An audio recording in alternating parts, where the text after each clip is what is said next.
मैं कैंसर की सर्जरी के लिए जाता हूँ, लेकिन वहां जाकर पता चलता है कि बहुत देर हो चुकी है। कैंसर पूरे शरीर में फैल चुका है। पर जब मुझे सच्चाई का पता चलता है तो मन में कोई क्रोध नहीं उठता। बस उस ताबीज को कसकर थाम लेता हूँ जो मेरी पत्नी छोड़ गई थी और जोर से हंस पड़ता हूँ, क्योंकि मेरी नजरों में बस इसी तरह मरना और अपना वंश यहीं खत्म करना ही उसकी आत्मा को शांति दे सकता है। लेकिन जब दोबारा आंखें खुलती हैं तो पाता हूँ कि मैं जाग गया हूँ। सामने अपने पुराने घर की खिड़की पर धूल में ढके लाल विवाह अक्षर दिखते हैं। जैसे कोई पागल हो कमरे दर कमरे दौड़ता हूँ और आखिरकार यारा को ढूंढ निकालता हूँ, बिल्कुल नंगी, ठंडी मिट्टी की सेज पर सिमटी हुई। उसकी बड़ी बड़ी आंखों में बस खालीपन है। जो त्वचा कभी बेदाग थी वो अब चोटों और निशानों से भरी पड़ी है। उस औरत को देखकर जो आधी जिंदगी मेरे जहन में बसी रही आंखें भर आती हैं। दौड़कर उसे बाहों में भींच लेता हूँ। सीने में अपराध बोध और तड़प का समंदर उमड़ता है। सब कुछ गले में अटक जाता है और फिर बेबसी में फूट फूट कर रो पड़ता हूँ। पिछले जन्म में मैंने जानबूझकर यारा को पानी में धकेल दिया था और फिर उसे भीगी बिखरी हालत में निकालकर पूरे गांवों को दिखाया था। अपनी इज्जत बचाने के लिए यारा के पास मुझसे शादी करने के सिवा कोई चारा नहीं था। लेकिन जिस दिन से वो आई उसने एक भी अच्छा दिन नहीं देखा। मेरी हिंसा तले वो बस झेलती रही, पिसती रही। आखिरकार यारा अपने छोटे बच्चे को लेकर जलाशय में कूद गई। उसके भाई ने जब दोनों के शव पानी से निकाले तभी मेरी आंख खुली। उसके बाद के सालों में मैंने वक्त की लहर पर सवार होकर इतनी दौलत कमाई जो 10 जन्मों में भी खत्म न हो। लेकिन जिस औरत ने अपनी जान देकर मुझे जीना सिखाया वो हमेशा के लिए जा चुकी थी। जैसे ही इस नए जन्म की खुशी में डूबने लगता हूँ, हट जाओ मुझसे, मत छुओ मुझे। मेरी बाहों में सिमटी उस औरत के मुंह से तेज चीख निकलती है। यारा को थर-थर कांपते देख अचानक याद आता है, बस एक दिन पहले ही मैंने वो पैसे छीन लिए थे जो यारा ने अपने मायके से उधार लेकर बच्चे के लिए चावल की लपसी लाने को जमा किए थे, और वो सारे पैसे शराब में उड़ा दिए थे। यह याद मन पर भारी चोट करती है। हाथ उठाकर खुद को थप्पड़ पर थप्पड़ मारने लगता हूँ, तब तक जब तक मुंह के किनारे से खून न बह निकले। यारा ठंडी नजरों से देखती है। होठों पर एक कड़वी मुस्कान है। उसने यह सब गिनना कब का छोड़ दिया है। हर बार जब मैं होश में आता घुटने टेक कर माफी मांगता, लेकिन 2 दिन भी न बीतते कि मेरे मुक्के फिर उस पर बरस पड़ते। वो बिस्तर की बेइज्जती झेल सकती है, जो नहीं झेल सकती वो यह है कि उसका बच्चा दूध की एक बूंद को भी तरसे। बच्चे की कमजोर रोती आवाज यारा की सूनी आंखों में जिंदगी की एक चिंगारी जगा देती है। वो जल्दी जल्दी कपड़े पहनती है और रोते बच्चे को उठा लेती है। महीनों की कुपोषण की वजह से यारा का दूध बिल्कुल सूख गया है और बच्चा भूख से लगातार रोता रहता है। ये आवाज मुझे पूरी तरह जगा देती है। मैं बिस्तर से कूदता हूँ और फर्श से कपड़े उठाकर पहन लेता हूँ। यारा यहीं रुको, अभी मिमी के लिए कुछ खाने का इंतजाम करके आता हूँ। ये कहते कहते ही गांव के किनारे हक की दुकान की तरफ बड़े बड़े कदमों से चल पड़ता हूँ। हक मुझे आते देख अपने पीले दांत दिखाते हुए मुस्कुराता है। इस बार कौन सी शराब? हक, एक पैकेट चावल की लपसी उधार दे दो, कल लौटा दूंगा। उधार की बात सुनते ही हक रुक जाता है। मेरे चेहरे पर थप्पड़ों की सूजी हुई छाप देखता है और कुछ नहीं बोलता। बस पलटकर शेल्फ से एक पैकेट चावल की लपसी उठाता है और थमा देता है। मैं बार बार शुक्रिया कहता हूँ, पैकेट थामकर घर की तरफ भागता हूँ। लेकिन जैसे ही अंदर कदम रखता हूँ और यारा को अभी भी कोने में सिमटा देखता हूँ, सीना फिर दर्द से भर जाता है।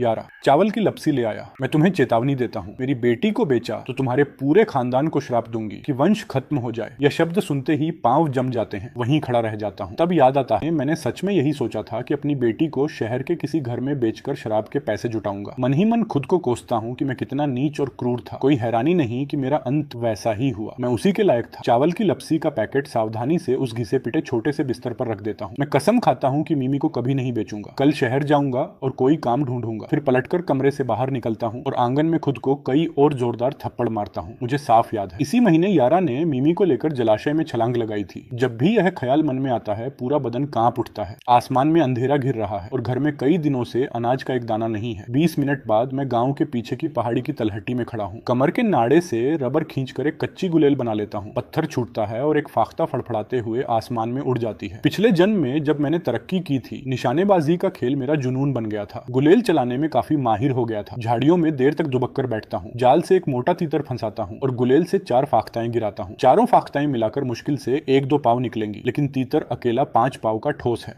शिकार को बेलों से बांधकर एक डाल पर लटका देता हूँ, घर ले जाने को तैयार। तभी अचानक एहसास होता है कि पीछे कुछ गायब है। पूरे बदन पर ठंडा पसीना छूट जाता है। एक पल को लगता है कि किसी अलौकिक चीज से सामना हो गया है। तभी सीने पर लटका ताबीज हल्की सी रोशनी से जगमगाता है। यह वही ताबीज है जो पिछले जन्म में यारा हमेशा अपने पास रखती थी। जब उसने जीवन समाप्त किया उस दिन जलाशय के किनारे उतारकर छोड़ गई थी। जब दोबारा देखता हूँ रोशनी जा चुकी है। हाथ उठाकर ताबीज को छूता हूँ। अगले ही पल खुद को एक अजीब से अलग स्थान के भीतर पाता हूँ। उस अस्पताल के कमरे से भी छोटा जहाँ मेरी मौत मौत हुई थी। बार बार परखने के बाद आखिरकार समझ आता है, ताबीज थामो तो अंदर। बाहर जाने का ख्याल आते ही पलक झपकते वापस, ये तोहफा हाथ में आ गया है तो जानता हूँ कि इस बार सब कुछ नए सिरे से खड़ा कर सकता हूँ। घर लौटते रास्ते में नजर पड़ती है कि गांव के कई घरों में बिजली के बल्ब जल रहे हैं, लेकिन मेरे अपने घर में अभी भी एक धुंधला तेल का दिया जलता है। अकाल के बुरे से बुरे साल भी गुजर गए, फिर भी मेरे घर में एक वक्त का खाना मुश्किल से जुटता है। दूसरे की कोई उम्मीद नहीं, शिकार सीधे रसोई में ले जाता हूँ। जब रात पूरी तरह घिर जाती है तो फाख्ताओं के सूप का एक बड़ा कटोरा लेकर मुख्य कमरे में आता हूँ। यारा आओ खाना खाओ, फाख्ताओं का सूप बनाया है, इससे दूध उतरेगा। 3 बार आवाज देता हूँ, तब जाकर यारा धीरे धीरे अंदर के कमरे से बाहर निकलती है। मेज पर रखे फाख्ताओं के सूप के बड़े कटोरे को देखती है, लेकिन पास आने का कोई इरादा नहीं, बस वहीं खड़ी रहती है, आंखों में घनी नफरत जो घुलती नहीं। फटे पुराने पैबंद लगे कपड़ों में अपनी पत्नी को देखकर मन फिर तड़प उठता है। तंगी के इस दौर में भी यारा का हुस्न आंखों को रोक लेता है, लेकिन मैं वो नीच पशु जो था उसे पाकर भी कभी उसकी कदर न की। उसे इस तरह चौकस खड़े देखकर अच्छी तरह जानता हूँ कि जब तक मैं इस कमरे में हूँ वो खाने को हाथ नहीं लगाएगी, मैं रसोई में खाऊंगा। यह कहकर पलट जाता हूँ और बाहर निकल आता हूँ। यारा वहीं जमी खड़ी रहती है, फाख्ताओं के मांस और शोरबे से लबालब उस कटोरे को ताकती रहती है। क्या वो सपना देख रही है या यह किसी अनहोनी से पहले की आखिरी रात का खाना है? पहले जब कभी घर में कुछ होता था वो हमेशा पेट भरकर खाता था, उसके बाद यारा के हिस्से में बस बर्तन धोने का मैला पानी बचता था। इसलिए अब चाहे पेट खालीपन से कितना ही कराहे, यारा खाने की हिम्मत नहीं कर पाती। तब तक नहीं जब तक वो चलकर दरवाजे तक नहीं पहुंचती और खिड़की के नीचे मुझे उकड़ू बैठकर सूप पीते देखती है, जबकि रसोई के दरवाजे पर वो मोटा तीतर अभी भी लटका हुआ है। तब जाकर उसे अंदाजा होता है कि मैं पहाड़ी पर शिकार करने गया होऊंगा। यारा पलटकर मुख्य कमरे में जाती है, कटोरा उठाती है और धीरे धीरे खाने लगती है। जब वो खाना खत्म कर लेती है तो मैं सारे कटोरे और चॉपस्टिक धोने लग जाता हूँ, जबकि वो सतर्क नजरों से देखती रहती है। पुराना मैं बिल्कुल निकम्मा आदमी था। शायद ये पहली बार है जब मैंने इस घर में कोई ढंग का घरेलू काम किया हो। जब काम खत्म होता है तो पहले की अपनी हरकतों के बारे में सोचकर एक बर्तन पानी गर्म करता हूँ और अंदर ले जाता हूँ। यारा इससे हाथ मुंह धो लो। परात रखकर जल्दी से बाहर निकल आता हूँ। दरवाजे के पास पहरा देते बैठ जाता हूँ। काफी देर बाद अंदर से पानी की हल्की आवाजें सुनाई देती है। तारों से भरे आसमान की तरफ निगाह उठाता हूँ और सोचने लगता हूँ कि कल पैसे कैसे कमाऊंगा। घर के हालात जल्द से जल्द सुधरने चाहिए। पतझड़ आ चुकी है, सर्दियों में पारा शून्य से नीचे चला जाएगा, ऐसी ठंड की टपकता पानी भी जम जाए। यारा और मिमी दोनों को गर्म रजाईदार कपड़े चाहिए, उनके बिना दोनों में से कोई भी इस सर्दी को नहीं झेल पाएगा। पानी की आवाज बंद होते ही उठकर अंदर जाता हूँ। मेरे अचानक आने से यारा चौंक जाती है और घबराकर पीछे हट जाती है। दूर रहो मुझसे। यह देखकर मन ही मन उस जानवर को कोसता हूँ जो मैं था। जानता हूँ कि उसका डर एक रात में नहीं जाएगा। आवाज को नरम करता हूँ। यारा मैं बस परात उठाने आया था। परात उठाता हूँ और बिना एक शब्द कहे बाहर निकल जाता हूँ। यारा कुछ नहीं बोलती। दरवाजे से निकलते ही वो जितनी जल्दी हो सके कपड़े पहन लेती है। आंगन में उसी कुनकुने बचे पानी से जल्दी से खुद को धो लेता हूँ। आखिरकार फाख्ताएं पकड़ने के लिए दोपहर का अच्छा खासा वक्त झाड़ियों में पेट के बल लेटकर बिताया था। धोने के बाद दरवाजे की चौखट पर बैठ जाता हूँ और पिछले जन्म की यादें मन में उमड़ने देता हूँ। याद आता है कि पिछले जन्म में कुछ बाहरी लोग पहाड़ों में जाकर चीजें इकट्ठा करना चाहते थे। रास्ता भटकने के डर से उन्होंने मुझे रास्ता दिखाने के लिए रख लिया था, क्योंकि मेरे पास वैसे भी कोई काम नहीं था। उस वक्त मुझे लगता था कि इन शहरी लोगों के पास बहुत फालतू वक्त है, लेकिन कुछ चक्करों के बाद मैंने चुपचाप जंगली डेंड्रोबियम ढूंढने और तोड़ने के सारे गुर सीख लिए थे। अब उस जानकारी से असली पैसा कमा सकता हूँ। यह सोचते ही मन में आग सी भड़क उठती है। उछलकर खड़ा हो जाता हूँ, एक मशाल बांधता हूँ और अपने देसी औजार उठा लेता हूँ। घर के अंदर आवाज लगाता हूँ, यारा दरवाजा बंद कर लो, मैं थोड़ी देर के लिए बाहर जा रहा हूँ। वो एक चक्कर पूरी रात के लिए पहाड़ में बदल जाता है। सुबह के 4 बजे तक घर नहीं पहुंचता, लेकिन किस्मत साथ है। उतरते वक्त एक मुखौटेदार ताड़ी बिलाव की मांद पर नजर पड़ जाती है और कई नवजात बिलाव के बच्चे निकालता हूँ, जिन्होंने अब भी आंखें भी नहीं खोली हैं। घर आकर जल्दी से जानवरों को साफ करता हूँ, एक रसोई में रख देता हूँ और 2 बड़ी टोकरियां लेकर शहर की तरफ चल पड़ता हूँ। बाजार सिंगले दिनों में लगता है और मैं भीड़ भाड़ वाली जगह पर बिलाव का मांस और खालें टोकरियों में सजाकर रख देता हूँ। अरे नौजवान, यह तो बढ़िया पहाड़ी शिकार है। मन में सोच रखा था कि अगर कुछ न बिका तो सब पका लूंगा और बून और भाई बहनों के साथ बांट लूंगा, लेकिन सामान बिछाते ही कोई भाव पूछने आ जाता है। एक बुजुर्ग जोड़ा मेरी धूप से सांवली हुई चमड़ी देखते ही समझ जाता है कि मैं सीधे पहाड़ों से आया हूँ। दाम वाजिब लगे तो उन्होंने फौरन 2 ले लिए। इस दौर में मांस खरीदने के लिए राशन टिकट चाहिए। बस ऐसा जंगली शिकार ही है जो बिना टिकट खरीदा बेचा जा सकता है। बुजुर्ग औरत बोली कि घर ले जाकर अपने नाती को खिलाऊंगी, उसका मन बहलेगा। जाने से पहले उसने अपने पति की आस्तीन खींची और उससे सारी बिलाव की खालें भी खरीदवा ली। बोली कि नाती पोतों के लिए दस्ताने बनाऊंगी। बस यही हुआ, 2 घंटे से भी कम वक्त में एक बिलाव बिक गया। फिर जो जंगली डेंड्रोबियम लाया था उसे लेकर रात पहले इकट्ठा किया हुआ जंगली डेंड्रोबियम लेकर शहर की पुरानी और जानी मानी दवाई की दुकान पर पहुंचता हूं। जैसे ही जंगली डेंड्रोबियम निकालता हूं, मोटे चश्मे के पीछे से बूढ़ा दुकानदार नजरें हटा ही नहीं पाता। सावधान हाथों से डेंड्रोबियम उठाता है और देर तक परखता रहता है, फिर उंगलियां उठाकर एक अंक दिखाता है। दोस्त, ये दाम कैसा लगा? जो वो दे रहा है उसे देखकर माथे पर बल पड़ जाते हैं। वो मुझे पहाड़ का कोई अनजान लड़का समझकर ठगने की कोशिश कर रहा है। डेंड्रोबियम वापस लेने के लिए हाथ बढ़ाता हूँ। बूढ़ा जल्दी से मेरा हाथ दबा देता है और अपनी बकरी जैसी दाढ़ी पर हाथ फेरता है। दाम पसंद नहीं तो बात करते हैं। 610 रुपए के नोट, इससे ज्यादा नहीं दे सकता। ये डेंड्रोबियम का जो जखीरा है, भले ही मैंने उसका कुछ हिस्सा गलती से तोड़ दिया था, इसकी कीमत इससे कहीं ज्यादा है। लेकिन क्या करूं, अभी पैसे चाहिए। यारा और मिमी घर में भूखे पेट बैठे हैं। एक पल सोचकर सौदा मान लेता हूँ, फिर मांस और आटा खरीदता हूँ और 2 अलग अलग सरकारी राशन की दुकानें छानने के बाद आखिरकार बच्चों का दूध का पाउडर मिल जाता है, जो इन दिनों मिलना बहुत मुश्किल है। घर लौटते वक्त कल यारा के बदन पर फटी पुरानी पैबंद वाली पोशाक याद आती है, तो शहर की एकमात्र छोटी सरकारी दुकान में कदम रख देता हूँ। घर के रास्ते पर एक चक्कर लगाकर एक बूढ़े शिकारी को ढूंढता हूँ जिसकी उम्र 70 पार है। उसे ढेर सारा खाना देता हूँ और बदले में उसकी कीमती शिकारी बंदूक लेकर चला आता हूँ। इन दिनों मांस के लिए राशन टिकट चाहिए। अगर जब मन चाहे मांस खाना है तो खुद ही शिकार करना होगा। घर के पास पहुंचते पहुंचते यारा को खेत में काम करते देखता हूँ। पीठ पर मिमी बंधी है। बून मुझे आते देखकर फौरन भड़क जाता है। कहाँ मरे हुए थे अब तक? बीवी को अकेले खेत का सारा काम करने दे रहे हो? मैं शहर काम करने गया था और वापसी में थोड़ा मांस और आटा ले आया। आज रात सबको खाने पर बुला लो। बून को सामने खड़ा देखकर गला भर आता है। वो कड़ी शक भरी नजरों से देखता है, सिर से पांव तक मुझे तोलता है, पैंट पर लगी कीचड़ को घूरता है, फिर भरी हुई टोकरियों पर नजर डालता है। भाभी ने दोपहर में मकई की रोटियां पकाई हैं। यारा को कुछ घर ले जाने दो और आगे से उसका ख्याल रखो। मैं सिर हिलाता हूँ और बिना कुछ कहे घर की तरफ चल पड़ता हूँ। अगर यारा को जीतना है तो पहले उसके पेट को जीतना होगा। रसोई में काम में जुट जाता हूँ। शाम ढलते ढलते यारा बाह में कुछ मकई की रोटियां दबाए घर आती है, लेकिन आंगन में कदम रखते ही मांस पकने की खुशबू उसकी नाक में जाती है, सीधे रसोई के दरवाजे की तरफ जाती है और मुझे साधारण चूल्हे पर काम करते देखती है। यारा दिन भर काम करके आई है और भूख से पेट पीट से लग रहा है। मकई की रोटियां रख देती है, अंदर के कमरे में जाती है और सोए हुए बच्चे को छोटी सेज पर लिटा देती है। लेकिन जब पलटती है और मेज पर दूध के पाउडर का डिब्बा देखती है तो यारा के सिर में खून चढ़ जाता है। वो रसोई में आती है और मेरे मुंह पर एक जोरदार थप्पड़ जड़ देती है। क्या फिर माँ के पास जाकर पैसे ऐंठ लाए? इतनी बेशर्मी! यह इल्जाम सुनकर हक्का बक्का रह जाता हूँ। फिर याद आता है, मैंने सच में मे के गले पर चाकू रखकर पैसे छीने थे। जल्दी से सफाई देने लगता हूँ। नहीं, ऐसा नहीं किया। आज यह पैसे मैंने खुद कमाए हैं। हाथ कमर की तरफ बढ़ाता हूँ। यह देखकर यारा और भड़क जाती है और फिर एक थप्पड़ मारती है। अभी इस वक्त तुम्हें क्या सूझ रही है? एक के बाद एक 2 थप्पड़ खाकर समझ नहीं आता कि हंसूं या रोऊं। देखता हूँ कि वो रुकने वाली नहीं, तो जल्दी से कमर में खून से 5-10 रुपए के नोट निकालता हूँ। यारा, यह पैसे मैंने आज कमाए हैं, लो। यारा अपनी हथेली पर थमाए नोटों को देखती रहती है और कमरा जैसे घूमने लगता है। वो लगभग गिरने वाली होती है। मैं थामने के लिए हाथ बढ़ाता हूँ, लेकिन वो जोर से मेरा हाथ झटक देती है। उसके लिए यह मानना मुमकिन नहीं कि जिस आदमी ने जिंदगी में एक दिन भी काम नहीं किया, वो एक ही दिन में इतने पैसे घर ले आए। ये आदमी कौन सी गंदी करतूतें करके आया है? वो इन पैसों का क्या करे? ये तो हो ही नहीं सकता। यह देखकर कि यारा मेरी एक बात नहीं मान रही। मेरे घुटने लगभग टिकने ही वाले थे। कल रात मैं पहाड़ पर गया था और जंगली डेंड्रोबियम इकट्ठा किया था। साथ में एक मुखौटेदार ताड़ी बिलाव की मांद भी मिल गई। यह सब मिलाकर 610 रुपए मिले। एक हिस्सा खाने पर खर्च किया और यह बाकी बचा है। डेंड्रोबियम का नाम सुनते ही यारा की आंखों में कुछ बदल जाता है। कहते हैं उत्तर में जिनसेंग का राज है और दक्षिण में डेंड्रोबियम का। इसकी दवाई की कीमत बहुत है और यह अच्छे दाम पर बिकती है, लेकिन यह पहाड़ों की गहराई में ही उगती है और ढूंढना बेहद मुश्किल है, खासकर घुप्प अंधेरे में। लेकिन पीछे सोचती है तो सुबह कुएं के पास सच में खून के धब्बे थे और बिलाव का मांस सच में हांडी में पक रहा था। कहीं उसने उसे गलत तो नहीं समझा? लेकिन उसे डेंड्रोबियम की पहचान भला कहां से होगी? यारा की टिकी हुई नजरों के सामने अपना दायां हाथ उठाता हूं और कसम खाता हूं, मैंने कुछ गलत नहीं किया। अगर किया हो तो मेरा वंश मुझ पर ही खत्म हो जाए। उसकी सांस धीमी पड़ते और आंखों की तेजी मरते देखकर चुपके से एक सांस छोड़ता हूं। यारा, ये पैसे कहीं सुरक्षित रख दो। मैं बून के यहाँ कुछ मांस दे आता हूँ, उन्हें भी चखने दो। पैसे अपने उस खास स्थान में रखना ज्यादा सुरक्षित होता। लेकिन यारा को पैसे देने का मतलब है घर की बागडोर उसके हाथ में देना। बिलाव के भुने हुए मांस की एक थाली मेज पर रखता हूँ, साथ में मछली और टोफू के शोरबे की एक हांडी। फिर रसोई में जाकर एक बड़े कटोरे में मांस भरता हूँ और बून के घर की तरफ चल पड़ता हूँ। रास्ते में हक के यहाँ भी रुकता हूँ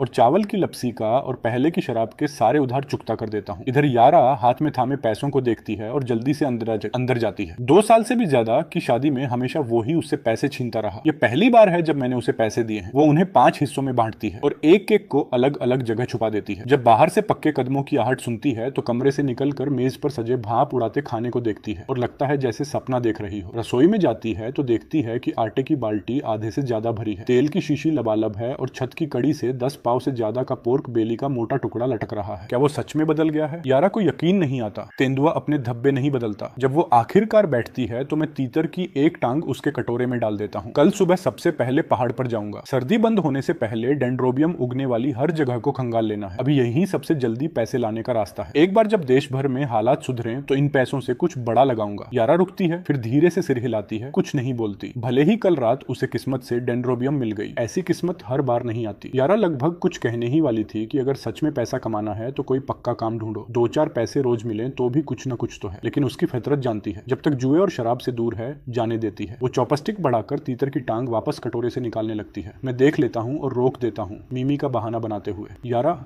तुम बहुत दुबली हो गई हो, ज्यादा खाओ, नहीं तो मिमी को कुछ नहीं मिलेगा। कोई दूध का पाउडर माँ के दूध की बराबरी नहीं कर सकता, और पाउडर महंगा भी है और मिलता भी मुश्किल से है। यह मछली टोफू का सूप पियो, इससे दूध बनता है। यारा तीखी नजर से देखती है। चॉपस्टिक थामी उंगलियों की हड्डियां सफेद पड़ जाती हैं, लेकिन वो मना नहीं करती। पूरे 1 दिन और 1 रात से नींद नहीं आई, हड्डियों तक थकान उतर चुकी है। घर का तात्कालिक संकट आखिरकार काबू में आ गया है। खाना खत्म करके बस इतना कहता हूँ, यारा मैं सोने जा रहा हूँ। उठता हूँ, झुककर अंदर के कमरे में घुसता हूँ और सिर तकिए से लगते ही बेहोश हो जाता हूँ। जब तक यारा बर्तन धोकर कमरे में लौटती है, फर्श पर मेरे उतारे कपड़े पड़े मिलते हैं। माथे पर बल डालती है, उन्हें उठाती है और चांदनी में धो देती है। काम खत्म करके थकी मादी देह घसीटते हुए कमरे में आती है और पांव से टोकरी से ठोकर खा जाती है। उठाकर देखती है तो अंदर औरतों के कपड़ों का एक नया सेट और बच्चे के 3 सेट कपड़े मिलते हैं। वहीं खड़ी काफी देर तक मुझे सोते हुए देखती रहती है। इस आदमी को वो अब समझ नहीं पाती। मैं मुर्दे की तरह सोता हूँ। रात में मिमी 2 बार जागती है, लेकिन एक बार भी मुझे जगाने में कामयाब नहीं होती। तड़के जाकर नींद भरी आंखें खुलती हैं और करवट लेता हूँ। यारा पीठ मेरी तरफ करके सिमटी लेटी है। बदन पर बस एक घिसी पतली बनियान है, नजर रोके नहीं रुकती। पिछले जन्म में यारा के जाने के बाद मैं कभी किसी और औरत के पास नहीं गया। हाथ बढ़ाकर उसे अपनी तरफ खींच लेता हूँ। यह सब किसी सपने जैसा लगता है, बिल्कुल अनजाना सा। जैसे ही झुककर एक चोरी का बोसा लेने वाला होता हूँ, बाहों में थमा बदन पत्थर हो जाता है। साफ है कि उसे मुझसे कोई वास्ता नहीं चाहिए। सीने में उठती कड़वाहट को निगलकर बिस्तर से उठ जाता हूँ। अभी सब्र रखना होगा। सूखने की डोरी से कपड़े उतारता हूँ, परवाह नहीं कि अभी भी थोड़े नम है। जल्दी से पहनता हूँ और दबे पांव टोकरी में से चीजें निकालकर मेज पर रखता हूँ। इसी वक्त यारा बिस्तर पर उठकर बैठ जाती है, चेहरा भावहीन और ठंडा। अगर सच में बदलना है तो कोई पक्का काम ढूंढो। मेहनत करो तो महीने में 10 रुपए से ज्यादा मिल सकते हैं, इतने में गुजारा हो जाएगा। यारा का खुद पहले बोलना सुनकर मन में एक गर्म लहर सी उठती है। वो मेरे भविष्य की सोच रही है, लेकिन ऊपर वाले ने मुझे दूसरी जिंदगी दी है और जब अर्थव्यवस्था खुले तब के लिए पर्याप्त पूंजी तैयार रखनी होगी। पिछले जन्म में यारा और मिमी को खोने के बाद मैं आवारा कुत्ते की तरह भटकता रहा। तब किसी की मदद से एक सरकारी दुकान में सहायक की नौकरी मिली। बातों का हुनर काम आया और धीरे धीरे मैनेजर तक पहुंचा। बस इसी वजह से उन लोगों के करीब आ पाया जो मायने रखते थे। इस बार अपने दोनों हाथों से अपनी पहली असली दौलत कमाऊंगा और अभी के लिए शिकार और डेंड्रोबियम इकट्ठा करना सबसे तेज रास्ता है। और सबसे बड़ी बात, मेरे पास पिछले जन्म की यादें हिंदी हैं। मुझे ठीक ठीक पता है कहाँ डेंड्रोबियम उगती है। ऐसा फायदा भला कैसे गंवा सकता हूँ। बस एक मुश्किल यह है कि यारा को यह कैसे समझाऊं कि मैं डेंड्रोबियम के लिए बार बार पहाड़ पर जाने की जिद पर क्यों अड़ा हूँ। मुझे चुप देखकर यारा समझती है कि मैं हट कर रहा हूँ। रजाई वापस ओढ़ लेती है और लेट जाती है। चूल्हे पर मकई की रोटियां रखी हैं तुम्हारे लिए। यह सुनकर भौहें उछल जाती हैं और चेहरे पर फैलती मुस्कान छुपाए नहीं छुपती। बिस्तर के पास जाता हूँ और यारा के गाल पर एक झटपट बोसा दे देता हूँ। यारा, कल ही बून से बात कर ली है, आज उनके यहाँ मदद के लिए जाने की जरूरत नहीं। जब मौका मिले रसोई में से आधा पोर्क मे के यहाँ पहुंचा देना। यारा ने मुझे झुकते देखा तो खुद को संभाल लिया था। समझी कि मार पड़ने वाली है, चोट की तैयारी कर ली। लेकिन इसके बजाय मैंने उसे बिल्कुल अचंभे में डाल दिया। मैंने जो कहा वो उसके कानों तक पहुंचा भी नहीं और कुछ सोच पाती उससे पहले मैं मिमी को अलविदा का बोसा दे चुका था और दरवाजे से निकल गया था। जब तक वो होश में आती है मैं जा चुका हूँ। धुंधले कमरे में बस वो है और मिमी जो छोटी सेज पर सो रही है। अभी सुबह का धुंध हल्का है, लेकिन यारा करवटें बदलती रहती है और नींद लौटकर नहीं आती। वो लेटी रहती है जब तक कि आसमान में सूरज ऊंचा नहीं चढ़ जाता। तब दरवाजे पर दस्तक सुनाई देती है। डेला, इतनी सुबह कोई बात हो गई क्या? बेटी भाभी से सुना कि कल रात तुम लोगों के यहाँ मांस था। डेला की नजरें सीधे रसोई की तरफ दौड़ जाती हैं, चेहरे पर पूरी मुस्कान, जवाब का इंतजार किए बिना। पांव खुद ब खुद रसोई के दरवाजे की तरफ चल पड़ते हैं, जैसे उनकी अपनी आंखें हों। हे भगवान, क्या यह चुराया है? इतना बड़ा टुकड़ा मांस, इसकी कीमत कितनी रही होगी? यहाँ आसपास किसी ने करीब 6 महीने से मांस का एक टुकड़ा भी नहीं देखा। बच्चे कई दिनों से रो रहे हैं और किसी के पास पैसे नहीं। आखिरकार मांस से नजर हटाती है तो अंधेरी दीवार से आधा तीतर लटका दिखता है और सारा संयम जाता रहता है। यारा बेटी, अपने उस आदमी पर नजर रखना, जुए के चक्कर में कहीं श्रम शिविर में न पहुंचा दे। यह सुनकर यारा का चेहरा गहरा पड़ जाता है। दिला, ये क्या कह रही हो? अगर उसने कानून तोड़ा है तो पुलिस देखेगी, तुम्हें परेशान होने की जरूरत नहीं। दिला कुछ और कहने को मुंह खोलती है, लेकिन इधर उधर नजरें घुमाती है और फिर सोच समझकर रुक जाती है। बात निगल जाती है और लहजा बदल लेती है। नाराज मत हो बेटी, मैं तो बस अपनों की तरह सोच रही हूँ। मेरे पति उसके अपने खून है और मेरा बच्चा कई दिनों से मांस के लिए रो रहा है। कोई 5 रुपए उधार दे दो, मेरे पति बाद में दे जाएंगे। इस औरत के पड़ोस में 2 साल से ज्यादा रहकर यारा ने उसे पूरी तरह भांप लिया है। डेला की हर चाल समझ में आती है। डेला के घर में जो एक बार जाए वापस नहीं आता और वो पहले ही 5 रुपए मांग रही है। वैसे भी यारा अपने दम पर इसकी हाँ करने की हिम्मत नहीं रखती, लेकिन अगर अधिकार होता भी तो इतना कभी न देती। यह मेरे बस की बात नहीं। उनके आने पर पूछ लेना। वो चलकर रसोई का दरवाजा बंद कर देती है। डेला के चेहरे की मुस्कान उतर जाती है। अच्छा ठीक है, जब वो आए तो कहना कि मांस मेरे यहाँ भिजवा दें। पलटते ही वो मुस्कान जो ओढ़ रखी थी आखिरकार झड़ जाती है। इधर पहाड़ पर दोपहर होने को आई है। पिछले जन्म की यादों के सहारे और कल के तजुर्बे की रोशनी में खूब ढूंढता हूँ और आखिरकार जंगली डेंड्रोबियम का एक झखीरा मिल जाता है। जड़ों का ज्यादातर हिस्सा निकालते निकालते दोपहर हो जाती है। यह कल वाले से कहीं बड़ा है। शाम का धुंधलका उतरते उतरते सावधानी से पूरा जखीरा जमीन से बाहर निकाल लेता हूँ। घर लौटने को पलटता हूँ तो सामने एक चित्तीदार हिरण खड़ा है। लगता है वो भी डेंड्रोबियम के लिए आया था। बिना एक पल घुमाए उस खास स्थान में हाथ डालता हूँ और कल अदला बदली में ली हुई शिकारी की बंदूक निकाल लेता हूँ। एक गोली। बंदूक की दंदनाहट पेड़ों में गूंज उठती है और हर दिशा से पंछी उड़ जाते हैं। घर पर यारा रात का खाना तैयार कर चुकी है। मीमी का दूध भी बना दिया है और मैं अभी तक नहीं आया। माथे पर बल पड़ जाते हैं। डेंड्रोबियम रोज इतनी आसानी से नहीं मिलती। उसे कोई पक्का हुनर सीखना चाहिए। यारा इन्हीं सोचों में डूबी है कि मैं चुपचाप आंगन में आ जाता हूँ। जब तक टोकरियां भी उतारने की आवाज नहीं आती यारा को पता नहीं चलता। तब अंदर से मिमी को लेकर बाहर निकलती है। जाओ हाथ मुंह हो धो लो, खाना तैयार है। मिमी को लेकर वापस अंदर चली जाती है। देखता हूँ कि उसकी नजर टोकरी पर गई लेकिन कुछ नहीं कहती। जब अंदर कदम रखता हूँ और भाप उड़ाते खाने से भरी मेज देखता हूँ, आंखें भर आती हैं। मन करता है पिछले जन्म में जाकर उस खुद को खूब पीटूं। इतनी सुंदर और समर्पित औरत को मैंने कैसे ठुकरा दिया। मेज पर बैठकर ऐसे खाता हूँ जैसे कई दिनों से भूखा हूँ। यारा खाने के बाद ग्रेडी के यहाँ जाऊंगा। कुछ दिनों में इस घर में बिजली लगवानी है। एक बार आ गई तो हर महीने खर्च होगा। यह कहकर चुपके से मेरी तरफ देखती है।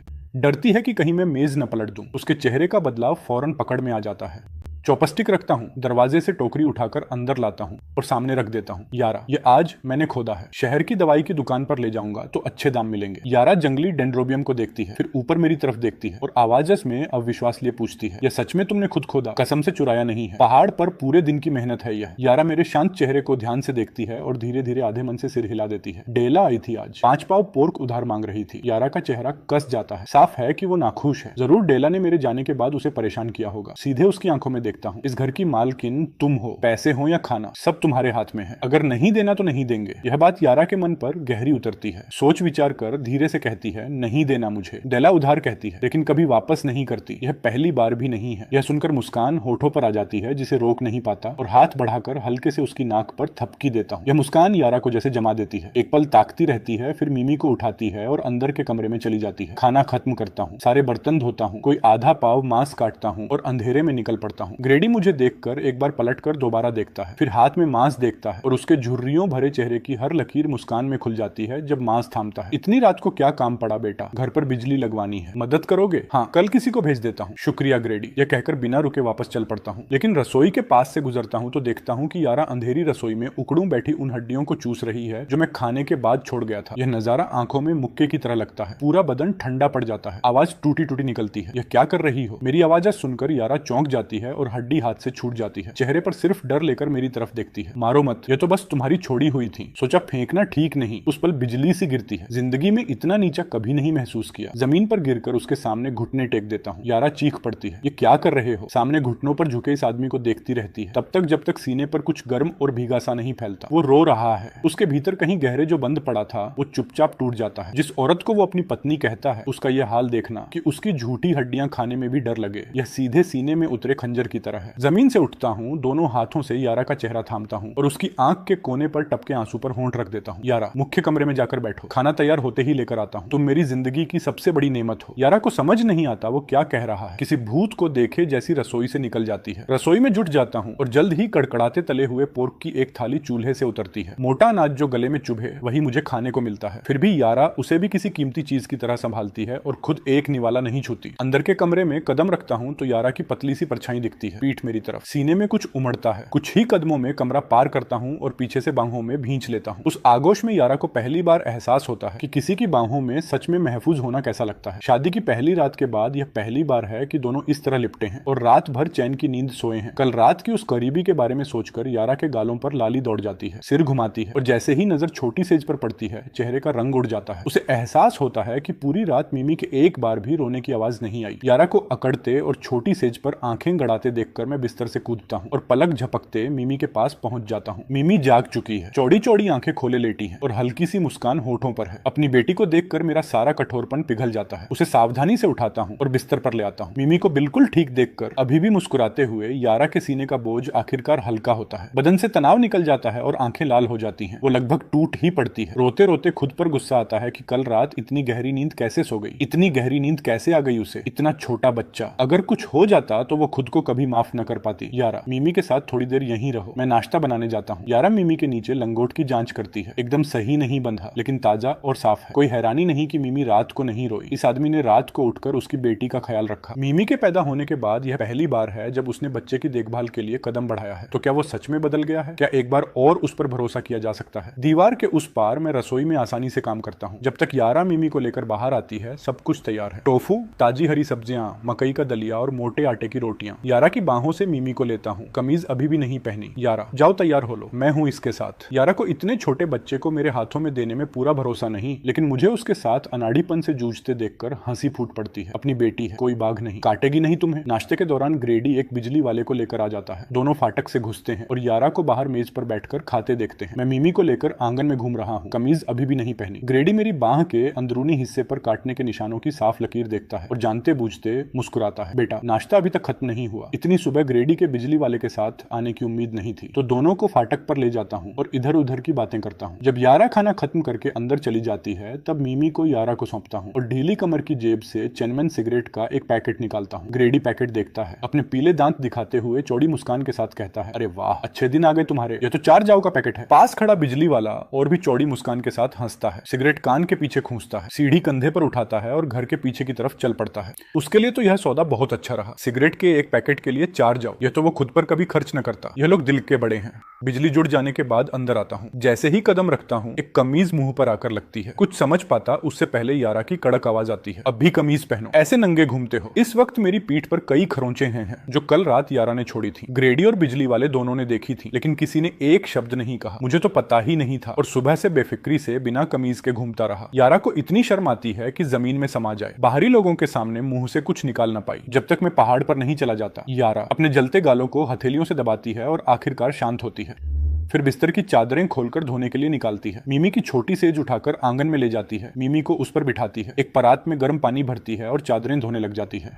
तभी मैं एक टोकरी लेकर आती है जिसमें अंडे और मांस का एक छोटा टुकड़ा है। यारा उसे देखकर जल्दी से हाथ पहुंचती है और उठ खड़ी होती है। माँ, आज कैसे आना हुआ? मैं टोकरी रसोई में रखती है और अपनी बेटी को ध्यान से देखती है। उसके बदन पर फटे पुराने बेढंगे कपड़े, आंखें जलने लगती हैं। जल्दी से पलकें झपकाती है और मिमी को छोटी सेज से उठा लेती है। घर का काम निपट गया था तो सोचा देख आऊं। नजरें धीरे धीरे 3 कमरों की उस टूटी फूटी मिट्टी की दीवारों वाली कोठरी पर घूमती हैं और यह शादी मंजूर करने का बोझ वो हर दिन उठाती है। उसने अपनी बेटी की जिंदगी बर्बाद कर दी। यारा, मैं सोच रही थी अगर सच में उसके साथ बात नहीं बनती तो छोड़ दो, अभी जवान हो, पूरी जिंदगी पड़ी है आगे। ऐसे आदमी के लिए सब कुछ बर्बाद करके नहीं जी सकती। यारा माँ की बात सुनती है और एक पल के लिए चुप हो जाती है। मूढ़े पर बैठ जाती है और देर तक कुछ नहीं बोलती। जिस दिन उसने मायके से उधार लेकर जोड़े पैसे छीन लिए और शराब में उड़ा दिए, उस वक्त सच में मन में बस निराशा थी। उसके साथ रहना जैसे किसी बंद गली में फंस जाना था जहाँ से कोई रास्ता नहीं। जिंदगी खत्म कर लेने के ख्याल मन में आने लगे थे। मिमी को लेकर जलाशय में कूद जाने की सोच ली थी, लेकिन जब वो होश में आया तो शर्म से खुद को थप्पड़ पर थप्पड़ मारता रहा। फिर घबराहट में दरवाजे से निकल पड़ा और बच्चे के लिए चावल की लपसी ले आया। इन कुछ दिनों में वो बिल्कुल अलग इंसान लगता है। बाहर आवारागर्दी नहीं, शराब नहीं, जुआ नहीं। मैं अपनी बेटी को फर्श की तरफ ताकते चुप देखती है और सोचती है कि वो मिमी को अकेले पालने की चिंता में है। अगर बच्चे को साथ लेकर जाना हो तो मैं पाल लूंगी उसे। रुकती है। हालांकि बच्चे के साथ घर में रहो तो दोबारा शादी मुश्किल हो जाएगी। इन दिनों तलाक तो होता ही नहीं। चाहे जितनी मुश्किल हो, औरत को दांत पीसकर आगे बढ़ना पड़ता है। माँ को यह सब सोचते सुनती है, यहाँ तक कि तलाक के बाद दोबारा शादी तक। यारा उसकी बाहों से मिमी को ले लेती है। माँ, अभी तलाक के बारे में नहीं सोच रही मैं। लगता है वो सच में बदल रहे हैं। मिमी की नई पोशाक को सहलाती है। इन्होंने पैसे कमाए और यह खरीदी उसके लिए। मेरे लिए भी एक सेट लाए, लेकिन अभी पहना नहीं। मैं अपनी बेटी के कोमल गोरे चेहरे को देखती है और उसमें वो रंगत दिखती है जो काफी अरसे से नहीं थी। आंखों में एक चमक लौट आई है और मितवत सिनेब वहीं खड़ी खड़ी चौंक जाती है। बस कल ही पड़ोसन से सुना था कि इस आदमी पर बाहर किसी का 50 रुपए का उधार है। यह कोई छोटी रकम नहीं और इसने कभी कोई पक्का काम नहीं किया। यह चुकाएगा कैसे? इसीलिए तो आज सुबह सुबह चली आई थी। लेकिन बेटी के चेहरे चेहरे पर कोई छुपाव नहीं दिखता। यह सोचकर उधार की बात करने का इरादा छोड़ देती है। दोनों के बीच और तकरार नहीं करानी। खुद को संभालती है, आंखों के किनारे लाल हैं और गर्म जोशी से सिर हिलाती है। अगर सच में बदल गया है तो बस यही काफी है, फिर मुझे चैन मिलेगा। आंख का कोना पहुंचती है। इधर मैं पहाड़ पर हूँ, दांतों में एक मकई की रोटी दबाए मन ही मन हिसाब लगा रहा हूँ कि अभी 2 मंजिला घर बनाने में क्या खर्च आएगा। मौजूदा बाजार भाव पर जो कुछ इकट्ठा कर सकता हूँ उससे घर बनाना और फिर भी हाथ में अच्छी खासी बचत रखना यह बिल्कुल मुमकिन लगता है। आखिरकार इन दिनों 10,000 रुपए की दौलत वाला घर अभी भी कम ही देखने को मिलता है और जानता हूँ कि शायद कुछ और वक्त गाँव में ही रहना पड़े, कुछ और साल। पहली प्राथमिकता यह है कि जहाँ रह रहे हैं वो सुधरे। यह 3 टूटे फूटे मिट्टी के कमरे इतने नीचे हैं कि अंदर सीधे खड़े भी नहीं हो सकता। धूल हर तरफ है, छत से लगातार टुकड़े झड़ते रहते हैं। यह परिवार के रहने की जगह नहीं है। अभी मुझे क्या पता कि अंदर में यारा से तलाक लेने के बारे में बात कर रही है। अगर पता होता तो शायद इतने होश हवास से यहाँ पे टेकोप साहब यहीं आकर डेंड्रोबियम खोद भी नहीं पाता, क्योंकि इस दूसरी जिंदगी में दौलत बनाना चाहे जितना जरूरी हो, यारा और मिमी से बड़ी कोई चीज नहीं है। पिछले जन्म की यादों से पैसे कमाने का हुनर तो है, हर एक दिन की जल्दबाजी की जरूरत नहीं। दोपहर होने को आई है और खाना नहीं खाया। घर की तरफ भागता हूँ क्योंकि डर लगता है कि मेरा एक निवाला मिमी के हिस्से से कम हो जाएगा। घर पर मैं कुछ कह नहीं पाती। जब यारा लटका हुआ मांस उतारती है, आधे से ज्यादा काटती है और दरवाजे तक उसके पीछे दौड़ती है। माँ, यह घर ले जाओ भाइयों और उनके परिवार के लिए। मैं टुकड़े का आकार देखकर हाथ हिलाने लगती है। डरती है कि अगर उसे पता चला कि वो उनके लिए खाना ले गई तो यारा पर निकालेगा, और इससे भी ज्यादा डर है कि यारा खुद भूखी रह जाएगी। घर पर है हमारे पास, देखो तुम कितनी दुबली हो गई हो, ज्यादा खाओ नहीं तो मिमी को कुछ नहीं मिलेगा। मैं मांस लिए बिना चली जाती है। यारा दरवाजे पर खड़ी अपनी माँ को दूर होते देखती रहती है जब तक वो नजरों से ओझल न हो जाए। फिर मांस वापस अंदर ले आती है। पड़ोसन रिया यारा की हम उम्र है, लेकिन 2 साल पहले इस गांव में ब्याही आई। सांवली धूप में पकी चमड़ी वाली रिया एक कच्ची शलगम चबा रही है। अरे सारा दिन अंदर बंद रही। बाहर बड़ी चर्चा है। कल रात देला की उसके पति ने पिटाई की। पूरे मोहल्ले ने चीखें सुनी। यारा रसोई से निकलकर आंगन में एक मूढ़े पर बैठती है और बस आधे मन से जवाब देती है। यारा को कम बोलते देखकर रेना एक मूढ़ा खींचकर परात के सामने बिल्कुल उसके आमने सामने बैठ जाती है। आगे झुकती है और आवाज धीमी कर लेती है। बात फैल रही है कि डेला का बेटा दरअसल तुम्हारे देवर का नहीं है। यारा के हाथ रुक जाते हैं। रीना की तरफ नजर उठाती है। लोग कह रहे हैं बून का है। रीना शलगम का बचा हुआ टुकड़ा जेब में ठूंसती है और बाकी बात सीधे यारा के कान में फुसफुसाती है। यारा सन्न रह जाती है। जो सुन रही है उस पर यकीन नहीं होता। उसने हमेशा बून की इज्जत की थी, हमेशा उसे ईमानदार और न्यायी समझा था, सच्चा बड़ा भाई। लेकिन यह सुनकर मुंह में एक कड़वाहट आ जाती है जो जाती नहीं। यह कैसे हो सकता है? अच्छा मुझे जाना होगा, पत्ती के लिए खाना बनाना है, फिर मिलेंगे कभी। रीना यारा की प्रतिक्रिया से संतुष्ट दिखती है, हल्के से थपथपाती है और चली जाती है। उस शाम मैं बहुत देर से घर आता हूँ। इस बार दूर से ही बिजली की रोशनी की चमक दिखती है और सीने में कुछ उठता है। बिजली के बल्ब सच में तेल के दिए से कहीं ज्यादा चमकीले होते हैं। यारा मुझे देखकर जल्दी से वो खाना निकालती है जो गर्म रखा था, और कुछ सफेद फूल वाली रोटियां भी। बेपरवाही से पूछती है आज इतनी देर क्यों हुई? कपड़ों पर मिट्टी देखती है, बर्तन रखती है और मुझसे कीचड़ झाड़ने लगती है। मैं जल्दी से रोकता हूँ, मुड़कर मुख्य कमरे का दरवाजा बंद करता हूँ और टोकरी में भरे पुआल के नीचे से ढूंढकर कुछ निकालता हूँ, जिसे सावधानी से मेज पर रख देता हूँ। डेंड्रोबियम तो मिली और वापसी पर एक अनजान चीज हाथ लग गई। वो हिस्सा छोड़ देता हूँ जब पहाड़ी से फिसलते लुढ़कते नीचे उतरा था और फिर कठिन चढ़ाई चढ़ी थी, इसीलिए इतनी देर हो गई। ये चीज डेंड्रोबियम से कम दाम पर नहीं बिकती, तौल के हिसाब से। एक छोटी सी किस्मत बिल्कुल अचानक मिली। मन में पहले से सोच रहा हूँ कि आज रात यारा के साथ वक्त बिताऊंगा और कल यह बेचने के बाद दोबारा पहाड़ पर चढ़ूंगा। यारा मेज पर रखी उस गहरे भूरे रंग की अदरक की शक्ल जैसी चीज को देखती है। कहीं किसी किताब में ऐसा कुछ देखा था। क्या यह जंगली बोए जंगली फाऊ जड़ है? अनिश्चितता से पूछती है। आवाज में अविश्वास है। उम्मीद नहीं थी कि मेरी पत्नी को इसकी पहचान होगी। इस गांव में ज्यादातर लोगों को अंदाजा नहीं कि यह कितनी कीमती है। अगर होता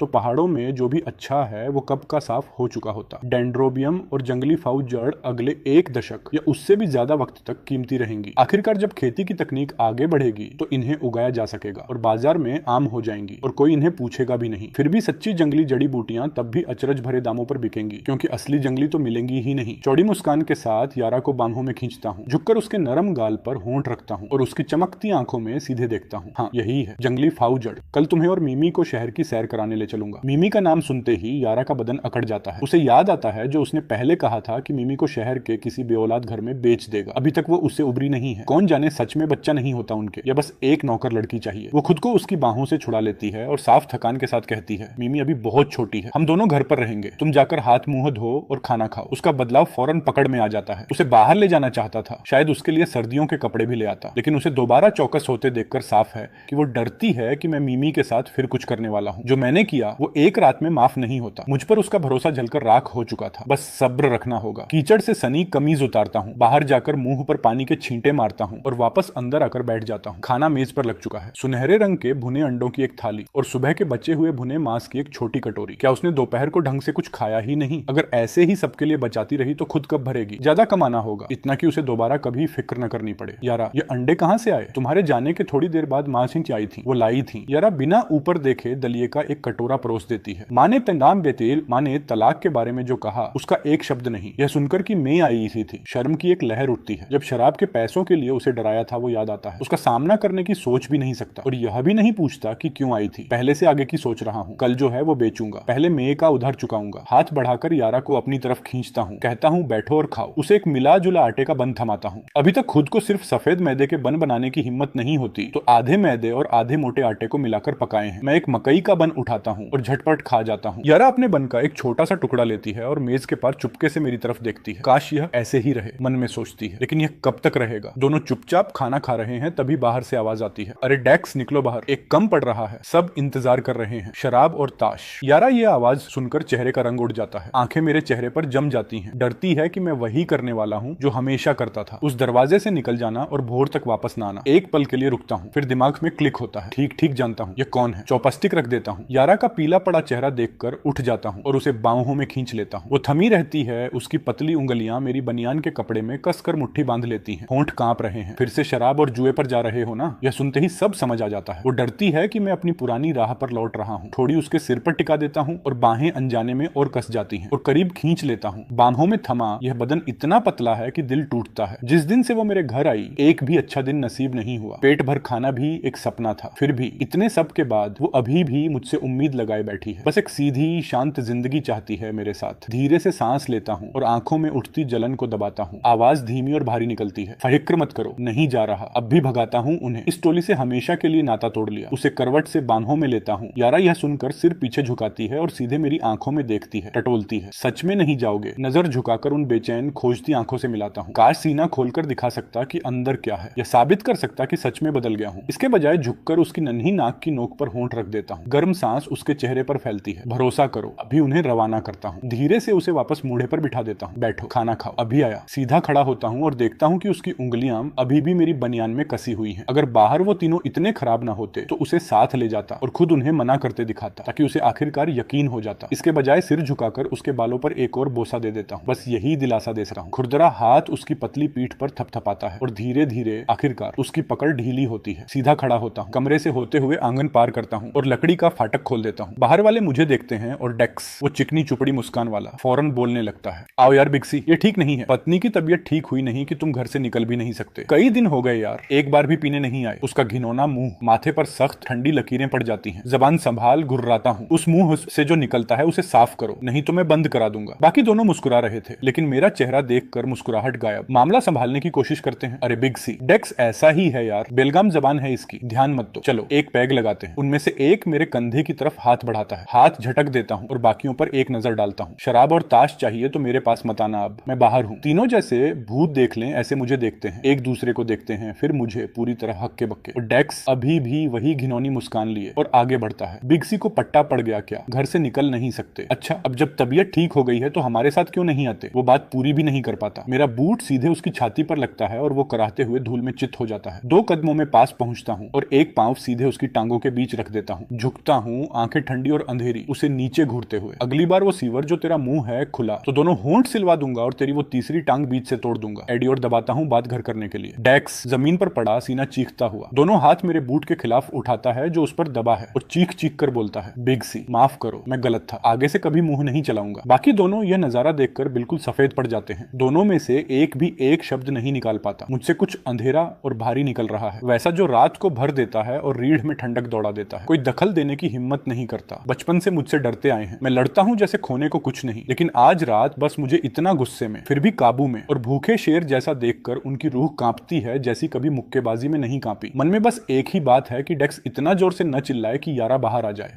नहीं चाहता कि वो मुझे ऐसे देखे। बस यही कमी थी कि इस बेवकूफी भरे नजारे की वजह से वो मुझसे दोबारा डरने लगे। तो सब खत्म। सीधा खड़ा होता हूँ, ऊपर से डेक्स को देखता हूँ, पांव पीछे खींच लेता हूँ, निकलो यहाँ से। बाकी दोनों ऐसे हिलते हैं जैसे फांसी से माफी मिल गई हो। डेक्स को जमीन से उठाते हैं और जाते जाते जल्दी से बोल देते हैं, जा रहे हैं बिग सी। जैसे ही वो जाते हैं सब छोड़ देता हूँ, वो सारा तनाव, वो सारी धार, और आंगन में वापस आ जाता हूँ। पीछे की कुंडी लगा देता हूँ। अंदर यारा मेरे जाने के बाद से चैन से नहीं बैठ पाई। हर पल 1 घंटे जैसा लगा है। मुझे गए काफी देर हो गई है और उसका दिल धीरे धीरे ठंडा पड़ रहा है, पेट गुड़गुड़ाता है, मेज पर खाना अभी भी भाप उड़ा रहा है, लेकिन एक निवाला भी नहीं जाता। बस इन कुछ दिनों में उसने उसे धीरे धीरे अलग इंसान बनते देखा है। बिना चाहे मन में उम्मीद फिर जड़ें जमाने लगी है। उसे अमीर नहीं बनना, बस टिका रहे। लेकिन अगर वो वापस शराब और जुए पर गया तो वो क्या करेगी? बच्चा अभी इतना छोटा है, उसे साथ लेकर काम पर नहीं जा सकती। क्या सच में तलाक तक नौबत आएगी? अभी इन्हीं सोचों में डूबी है कि पक्के कदमों की आहट सुनाई देती है। आंखें खुद ब खुद उस आवाज की तरफ मुड़ जाती हैं, और वो है उसका लंबा कद चांदनी में से कदम रखता हुआ। उस पल यारा की सूनी आंखों में रोशनी फूट पड़ती है। वो सच में उन लोगों के साथ नहीं गया, वो सच में रुका। अभी वहीं अचंभे में खड़ी है कि मैं पीछे से आकर दोनों बाहें उसके इर्द गिर्द लपेट लेता हूँ, उसके नरम गाल पर बोसा देता हूँ। ये क्या चेहरा बना रखा है? तुम्हारा आदमी 5 मिनट के लिए निकला और तुम पहचान नहीं पाई। चॉपस्टिक वापस उसके हाथ में थमाता हूँ और अपनी जगह बैठ जाता हूँ। एक मकई का बन उठाता हूँ और ऐसे खा जाता हूँ जैसे बरसों से भूखा हूँ। यारा अभी भी होश में आ रही है और बिना सोचे पूछती है, सच में हमेशा के लिए छोड़ दिया उन्हें? हल्का सा सैल्यूट मारता हूँ। जी बिल्कुल, हमेशा के लिए, जिंदगी से बाहर। यारा आखिरकार सिर हिलाती है और धीरे धीरे संभल संभल कर खाने लगती है। निवालों के बीच बीच में चुपके से मेरी तरफ देखती रहती है। मैं तेजी से खा रहा हूँ, लेकिन कोई बेतरतीबी नहीं। साथ में वो पैनी साफ सुथरी जबड़े की रेखा देखना सच में अच्छा लगता है। जब उसने उसे शादी की थी तो सिर्फ इसलिए नहीं कि उसने उसकी जान बचाई थी, एक हिस्सा बस इसलिए भी था कि वो सुंदर था। उसकी सूरत ने बहा दिया था उसे। फिर भाई के लिए वो बात भी थी, और बस ऐसे ही एक ऐसे आदमी से ब्याह दी गई जिसके पास सुंदर चेहरे के सिवा कुछ नहीं था। यारा को कहीं खोया देखता हूँ। क्या चल रहा है उस दिमाग में अंदाजा नहीं। भुने अंडे का एक सुनहरा टुकड़ा उठाकर सीधे उसकी रोटी पर रख देता हूँ। मुस्कुराता हूँ, खाओ यारा, आज रात बाद में जितना देखना हो देख लेना। ये बेशर्म बात सुनकर वो एकदम होश में आ जाती है। मेरे चेहरे पर वो घमंडी भाव देखकर, और मुझे एक तीखी झुलसाने वाली नजर देती है। फिर सिर झुका लेती है, चेहरा लाल लाल, और खाने में डूब जाती है। पेट भरने के बाद हिलने की जहमत नहीं उठाता। उस चरमराते छोटे मूढ़े पर लुढ़क जाता हूँ और बस उसे देखता रहता हूँ, और जितना देखता हूँ उतना अच्छा लगता है। वक्त तंग है, खाना कम है, मेकअप का नाम नहीं, फिर भी उसकी त्वचा चिकनी और दमकती है। चेहरे पर सुई चुभोए किसी भी मशहूर हस्ती से ज्यादा खूबसूरत। चॉपस्टिक थामे हाथ की पोरें देखता हूँ। हाथ बढ़ाकर उसकी पतली कलाई अपनी उंगलियों में थाम लेता हूँ। पास खींचकर ध्यान से देखता हूँ। बाहर सूखती चादरों के बारे में सोचता हूँ और मन बना लेता हूँ। कल जो बेचना है वो बेचने के बाद काले बाजार वाले से वॉशिंग मशीन का वाउचर लूंगा। यहाँ आस पास ज्यादातर लोगों को पता भी नहीं कि वॉशिंग मशीन होती क्या है। उस पर पैसे खर्च करना तो दूर की बात, लेकिन वॉशिंग मशीन होगी तो यारा को हाथों से सब कुछ नहीं रगड़ना पड़ेगा। यारा हाथ वापस खींच लेती है। इस तरह घूरे जाने से वो सक पका गई है। खाना हो गया हो तो जाओ पानी गर्म करो, नहाओ। कीचड़ लपेट रखा है सारे बदन पर। उठता हूँ और उसके गाल पर एक बोसा चुरा लेता हूँ। फिर पानी गर्म करने रसोई में चला जाता हूँ। मेरे जाने के बाद यारा चॉपस्टिक रख देती है और गर्म गाल पर हाथ दबा लेती है। कल रात से वो उस पर छाया हुआ है। बाहों में लेता है, जब मन चाहे बोसा चुरा लेता है, और जब भी पास आता है उससे एक गर्म साफ खुशबू आती है जो दिल को उलट पुलट कर देती है। धड़कनें बेकाबू हो जाती हैं। उसे खुद समझ नहीं आता कि यह क्या है। रात के खाने के बाद यारा का हाथ थाम लेता हूँ और कहता हूँ, चलो थोड़ा टहलते हैं, खाना हजम होगा। वापसी पर सीधे घर नहीं जाता, अलग रास्ता लेता हूँ। पशुओं के बाड़े के पास एक टूटा फूटा मिट्टी का घर है। बाहर एक कच्चा पत्थर का चूल्हा रखा है।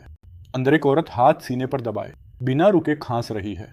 एक थैले में हाथ डालकर थोड़ी सी मकई निकालती है, पानी का छींटा मारती है और एक टूटे मिट्टी के बर्तन में डाल देती है। बस इतने कदमों में चेहरा पीला पड़ जाता है।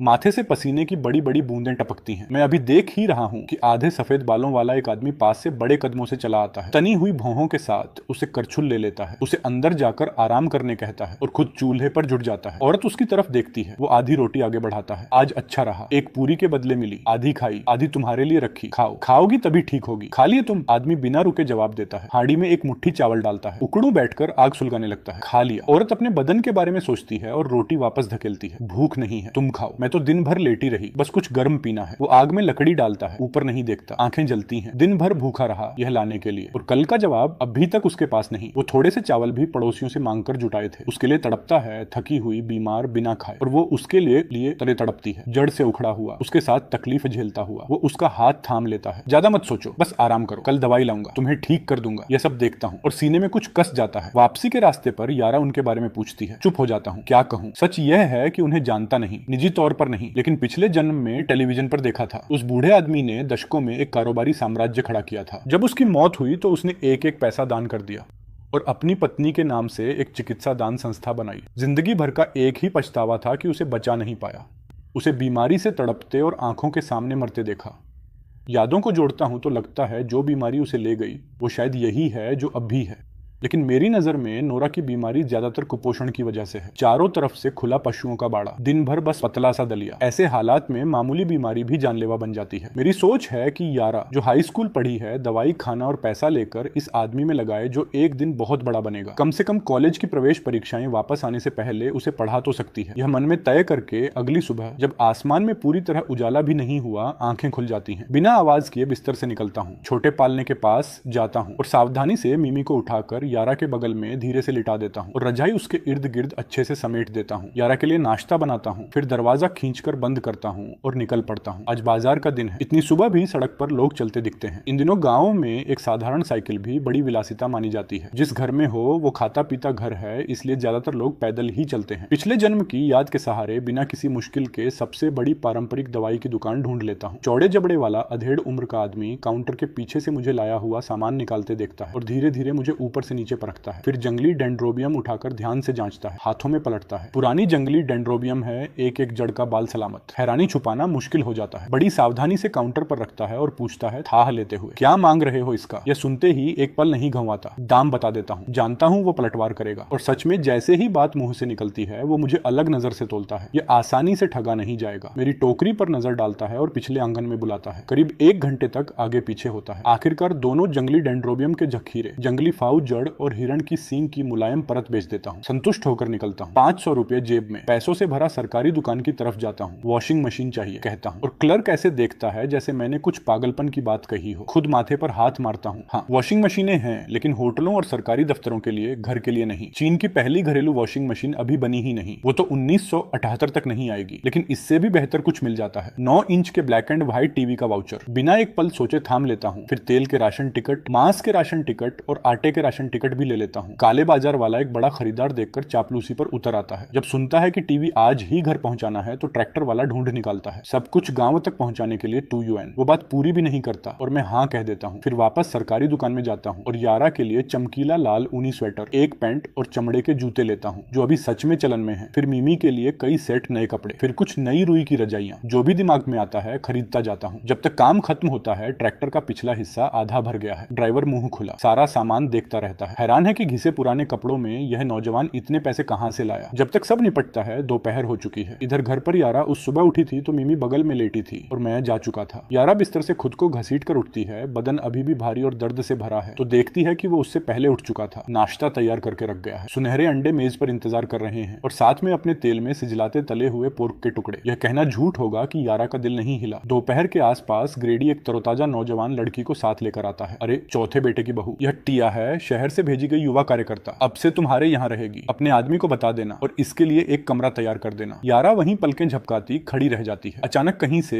एक नौजवान लड़की आ गई घर में रहने और इस मिट्टी के घर में हैं कुल 3 कमरे। इसे कहाँ फिट करें? एक कमरा दोनों का, मुख्य हॉल खाने के लिए और दूसरा सामान से ठसाठस भरा। जगह नहीं है ग्रेडी, वो अभी घर पर नहीं है। यह फैसला मैं अकेले नहीं कर सकती। ग्रेडी एक मुस्कान में चेहरे की सारी झुर्रियां सिकोड़ लेता है। बिना एक शब्द कहे यारा को हाथ हिलाकर टालता है। टिया को जल्दी से कुछ हिदायतें देता है और चला जाता है। अगर नौजवान ने उसे वो मांस का टुकड़ा न दिया होता तो इतनी तरोताजा और सुंदर लड़की यहाँ नहीं भेजता। इस बार के भेजे गए युवाओं में 20 से ज्यादा हैं, ज्यादातर हट्टे कट्टे नौजवान लड़के, और ये नाजुक सी लड़की उसने यहाँ रखी है। घर पर एक नवविवाहित जोड़ा, मतलब लड़की नौजवान लड़कों के घर से ज्यादा महफूज रहेगी। रात को कोई झंझट नहीं, कोई फिक्र नहीं, और घर में पहले से एक जवान खूबसूरत बीवी है तो किसी के मन में कोई गलत ख्याल नहीं आएगा। पीछे छोटी टिया अपना कैनवास का थैला थामे उन 3 जर्जर मिट्टी के कमरों को देखती है और उसका दिल डूबता है। यहाँ की जिंदगी बाकी सबसे ज्यादा मुश्किल होगी। हंगमे को जो घर मिला वो आरामदेह लगा। अधेड़ उम्र का जोड़ा, 3 बच्चे, सब साफ सुथरे और ढंग के कपड़ों में। यहाँ आने के रास्ते पर उसने दूसरों को उस आदमी के बारे में बात करते सुना जिसके यहाँ उसे रखा गया है। कहते हैं अच्छा इंसान बिल्कुल नहीं है, शराबी जुआरी, बीवी पर हाथ उठाता है, इतना कंगाल की खाने के लाले पड़े रहते हैं। आने से पहले सोचा था शायद बढ़ा चढ़ाकर कह रहे हो। अब यहाँ खड़े होकर लगता है कि बढ़ा चढ़ाकर नहीं कहा था। लेकिन घर की मालकिन फीके बेढंगे कपड़ों में, हैरान करने वाली खूबसूरत है, नाजुक नैन नक्श जैसे बनाए गए हों, गांव की लगती ही नहीं। यारा उन नजरों को खुद पर घूमते महसूस करती है और ताड़ लेती है। खुद को देखती है, पैबंद लगे घिसे कपड़े। फिर टिया को देखती है, करीने से तैयार, सफेद स्कर्ट, सफेद मोजे, छोटे चमड़े के जूते, चमकदार और सजी संवरी। यारा उस जांच को अनदेखा करने का नाटक करती है और बोलती है बैठो, वो कमरा अभी अस्त व्यस्त है, सामान भरा पड़ा है और मेरे पति के आने तक रुकना होगा, तब साफ करेंगे। अंदर जाती है और थर्मस लेकर वापस आती है। टिया के लिए गर्म पानी का कटोरा भरती है। टिया थोड़ी अकड़ के साथ सिर हिलाती है और आंगन में एक मूढ़े पर बैठ जाती है। दिमाग पहले से चल रहा है। किसी तरह वो काम का नोटिस वापस शहर पहुंच पहुंचाना होगा और जल्दी। ऐसी जगह एक दिन भी ज्यादा नहीं रहना, खासकर ऐसे आदमी के घर में जिसके बारे में यह सब सुना है। संभल कर रहना होगा, चौकस रहना होगा। यारा ने दोपहर के लिए कुछ साधारण बनाने की सोची थी, लेकिन अब मेहमान आ गई है तो आस्तीनें चढ़ाकर काम में लग जाती है। टिया समझती है कि कुछ देर यहाँ रहना होगा और बिना कुछ किए मुफ्त खाने का इरादा नहीं। हाथ धोती है और रसोई में जाती है। आग लगाऊं? अंदर कदम रखती है और रुक जाती है। रसोई पुरानी है लेकिन साफ और करीने से रखी है और छत की कड़ी से मांस का एक विशाल टुकड़ा लटक रहा है। खाने के लाले पड़े रहते हैं, कहाँ था? तो फिर ऊपर इतना बड़ा मांस का टुकड़ा कहाँ से आया? यारा झुकी हुई है, दोनों हाथों से आटा गूंथती हुई वह तभी सिर उठाती है जब तिया की आवाज सुनाई देती है। मैं संभाल लूंगी, अगर कुछ करना है तो आंगन में बच्ची पर नजर रख लो। तिया सिर हिलाती है और बाहर छोटे झूले की तरफ चली जाती है। वहां लेटी बच्ची चिकनी त्वचा और गोल चेहरे वाली बिल्कुल नन्ही चीनी मिट्टी की गुड़िया जैसी लगती है, बेहद प्यारी। तिया झुककर उसे दुलारती है, मगर उसके मन में कुछ और ही चल रहा होता है। इस घर की मालकिन उसी की उम्र की है और ये गोरा सुंदर चेहरा, इतनी कम उम्र में इसकी शादी कैसे हो गई होगी, और वो भी उस जैसे आदमी से, एक नाकारा गुंडे से। क्या उसे मजबूर किया गया था? क्या उसके पास कोई चारा नहीं था? यह सोचकर तिया की रूह कांप उठती है। जितना सोचती है उतनी ही बेचैन होती जाती है। वह सोचने लगती है कि क्या उसे ग्रेडी के पास जाकर अपना तबादला मांग लेना चाहिए, भले ही किसी और गरीब घर में, बस घर का आदमी भला हो। रसोई में यारा खाना बनाने में व्यस्त है, बिल्कुल बेखबर कि बाहर की लड़की अपने मन में पूरा नाटक रच चुकी है। थोड़ी देर में चूल्हे से नूडल्स का गर्मा गर्म कटोरा उतरता है। यारा उसे बाहर ले जाती है। आओ खा लो, नूडल्स बने हैं। तिया अपने ख्यालों से बाहर आती है। उसकी नजर कटोरे पर टिक जाती है, शोरबे के ऊपर तेल की हल्की परत तैरती हुई। वह पलकें झपकाती है, फिर जल्दी से कहती है, मैं तिया हूँ, बस तिया कहकर बुला लेना। यारा हल्के से सिर हिला देती है और बात वहीं छोड़ देती है। दोपहर करीब 4 बजे एक ट्रैक्टर खड़खड़ाता हुआ गांव में घुसता है और ठीक हमारे फाटक के सामने आकर रुकता है, बिल्कुल वहीं जहां मैंने ड्राइवर को बताया था। यारा आंगन में मुर्गियों को मक्का डाल रही होती है जब उसे बाहर कुछ आवाज सुनाई देती है। वह तुरंत हाथ का काम रोक देती है। वह उठकर फाटक की तरफ जाती है और ठीक उसी वक्त पहुंचती है जब मैं ट्रैक्टर से कूदता हूँ। उसका दिमाग चकरा जाता है। यह घर ट्रैक्टर पर क्यों आ रहा है? इससे पहले कि वह कुछ कह पाए, ड्राइवर केबिन से चिल्लाता है, अरे लड़के, सच में इतनी सारी चीजों के लिए जगह है तुम्हारे पास? फिर वह आगे से ट्रैक्टर के पीछे की तरफ घूमता है और सावधानी से टीवी सेट को किनारे की ओर खिसकाता है, डरते हुए कि कहीं खरोंच ना आ जाए। मैं पलक झपकते ही ऊपर चढ़ जाता हूँ और खुद उस चीज को उठाकर नीचे उतार लेता हूँ। मैं ड्राइवर की तरफ देखकर मुस्कुरा देता हूँ, जल्दी ही काफी जगह बन जाएगी। यारा वहीं ठगी सी खड़ी रह जाती है। तुमने यह सब खरीदा? उसकी आवाज में साफ अविश्वास झलकता है। इतना सारा सामान, ऊपर से एक टीवी सेट, कितने पैसे और कितने राशन टिकट लगे होंगे इसमें? मैं उसके खूबसूरत चेहरे को देखता हूँ, वो बड़ी बड़ी हैरान आंखें, और आगे बढ़कर उसका चेहरा अपने हाथ में थाम लेता हूँ। मुझे पता है उसे पैसों की चिंता है, पर सच कहूँ तो यह रकम मेरे लिए कुछ भी मायने नहीं रखती। मैं बस इतना चाहता हूँ कि यारा अब से अच्छी जिंदगी जिए, एक दिन भी तकलीफ न झेले। मैं उसके कान के पास झुककर धीरे से कहता हूँ, बाद में सब बताऊंगा, अभी थोड़ा पीछे हट जाओ। मैं नहीं चाहता उतारते वक्त तुम्हें चोट लगे। यारा वैसा ही करती है और किनारे खिसक जाती है जैसे किसी डोर से बंधी हो, और एक के बाद एक चीजें उतरकर छोटे पहाड़ की तरह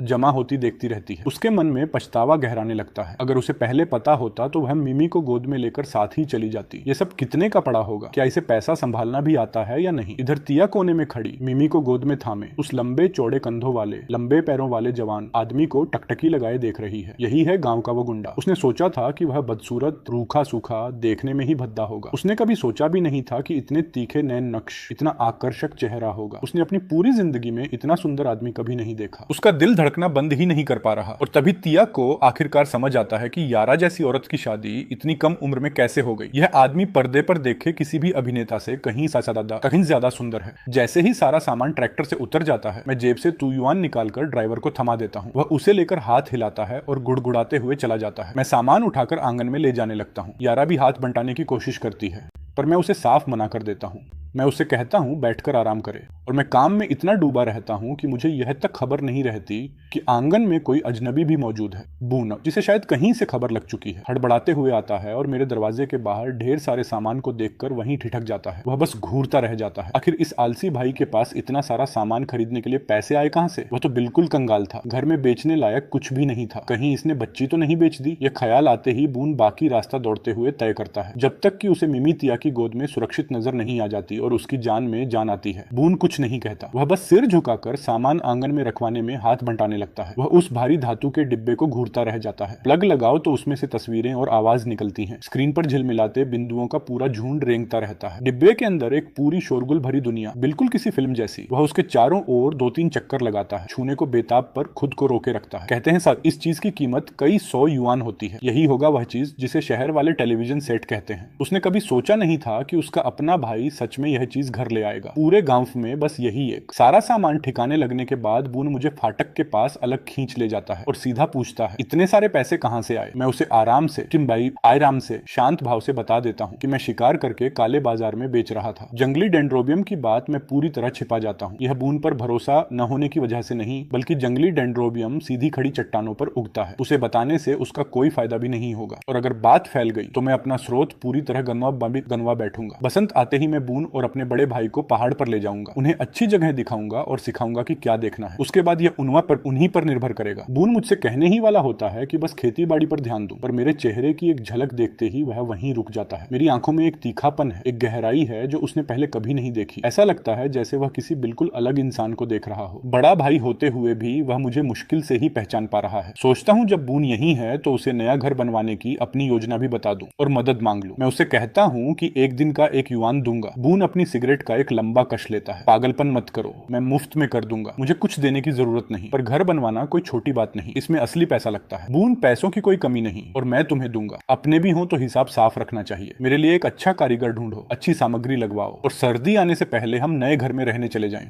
बून सिर हिला देता है, यह सोचकर कि मेरा मतलब मौजूदा 3 कमरों की मरम्मत से है। उसे जरा भी अंदाजा नहीं कि मैं पूरी 2 मंजिलें बनवाने की बात कर रहा हूँ। यह सब बून के हाथों में सौंपने की वजह सीधी सी है। मैं पूरी तरह खिंचा हुआ हूँ। सर्दी आने से पहले मुझे सारा जंगली डेंड्रोबियम बटोरना है। अगर रास्ते में और जंगली फोतिर जड़ या कोई और औषधीय पौधा मिल जाए तो सोने पे सुहागा, और अगर किस्मत अच्छी रही और कोई सिक्का हिरण मिल गया, उसका सींग या कस्तूरी निकाल पाया, तो वह असली बड़ी कमाई होगी। अभी दिन काफी बाकी है, इसलिए हम दोनों सीधे ग्रेडी को ढूंढने निकल पड़ते हैं।